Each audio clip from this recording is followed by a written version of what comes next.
Hello guys, আশা করি তোমরা সবাই খুব ভালো আছো এবং সবাই প্রিপারেশন নিয়ে খুব বিজি আছো। আর এরকমই তোমাদের বিজি থাকতে হবে, কারণ এসএসসি তাদের নতুন ক্যালেন্ডার পাবলিশ করে দিয়েছে কাল তাদের ওয়েবসাইটে। এবং সেই ক্যালেন্ডারে আমরা দেখতে পাচ্ছি যে এসএসসি সিজিএল নোটিফিকেশান যেটি আমাদের 11 জুন পাবলিশ হওয়ার কথা ছিল, সেটি এখন পাবলিশ হচ্ছে কবে না, সেটি পাবলিশ হচ্ছে 24 জুন। দেখো, আমি এখানে তোমাদের জন্য ক্যালেন্ডার অলরেডি এখানে পেস্ট করে দিয়েছি।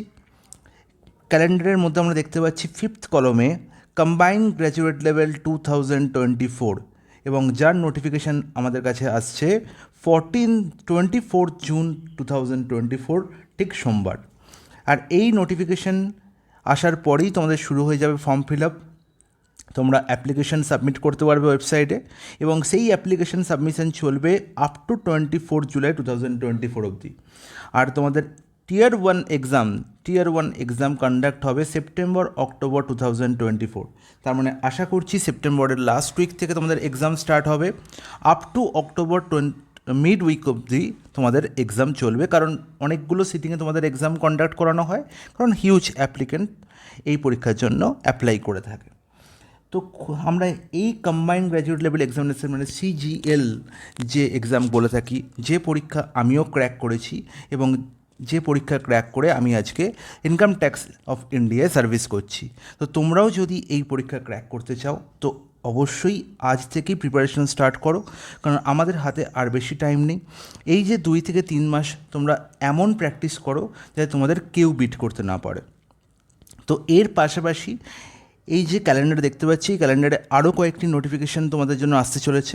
সেটি হচ্ছে এমটিএস এক্সাম তোমরা সবাই জানো, যেখানে 10+ করলেই তোমরা যারা 10th পাস করে তারা সবাই এই পরীক্ষা দিতে পারবে। তো এমটিএস পরীক্ষার ফার্স্ট নোটিফিকেশান আসবে 27 জুন 2024 এবং 31 জুলাই 2024 অবধি তোমাদের অ্যাপ্লিকেশন ফর্ম সাবমিশন চলবে। এবং অক্টোবর নভেম্বর 2024 তোমাদের এক্সাম হবে, মানে সিজিএল এক্সাম শেষ হওয়ার পরেই তোমাদের শুরু হয়ে যাবে এমটিএস পরীক্ষার টিয়ার ওয়ানের এক্সাম।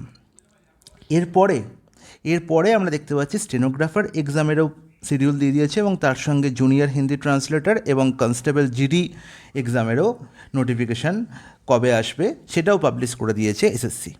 তো আর দেরি নয়, যারা এসএসসি সিজিএলকে টার্গেট করছো তাদের জন্য বলে রাখি যে একটি বাম্পার ভ্যাকেন্সি আসতে চলেছে। ধরে নিতে পারো 12 to 15K ভ্যাকেন্সি এখনই রিপোর্ট হয়ে গেছে এসএসসির কাছে, এবং এই ভ্যাকেন্সি আরও ইনক্রিজ করতে পারে। তাই জন্য তোমার এটা করতে হবে, আজ থেকেই তোমাদের মক দেওয়া স্টার্ট করতে হবে, এবং তার পাশাপাশি প্রিভিয়াস ইয়ার সলভ করা স্টার্ট করে দিতে হবে। লাস্ট 5 ইয়ার্স তোমরা যদি সলভ করে নিতে পারো তাহলে আমার মনে হয় না এক্সাম হলে গিয়ে তোমাদের কোনো প্রশ্ন আটকাবে বলে। তোমাদের শুধু সলভ করলে চলবে না, সেগুলো তোমাদের টাইম মেনটেন করে সলভ করতে হবে, যার জন্য তোমাদের নিতে হবে কি মক। হ্যাঁ, এবার বলে রাখি, যাদের প্রিভিয়াস ইয়ার নিয়ে প্রবলেম আছে, যারা প্রিভিয়াস ইয়ার ম্যাথস কোশ্চেন নিয়ে ডাউট আছে, এবং যে প্রশ্নগুলো তোমাদের পরীক্ষায় টাইম বেশি লাগতে পারে, যে প্রশ্নগুলো তোমাদের অ্যাপ্রোচের প্রবলেম আছে, সেই প্রশ্নগুলো নিয়ে আমি আমার ভিডিওগুলো নিয়ে আসি, এবং সেই ভিডিওতে দারুণ আমরা অ্যাপ্রোচ শিখে থাকি। অলরেডি আমরা 6টি ক্লাস আপলোড করে দিয়েছি, এবং এই 6টি ক্লাস তোমরা যদি গো থ্রু করো তোমরা দেখতে পাবে তোমরা কী কী জিনিস জানতে পারছো। তো তোমরা এই ক্লাসগুলো দেখো এবং অনেক বেশি করে শেয়ার করে, অনেক বেশি মানুষ উপকৃত হয় এই ক্লাসগুলো থেকে। ঠিক আছে?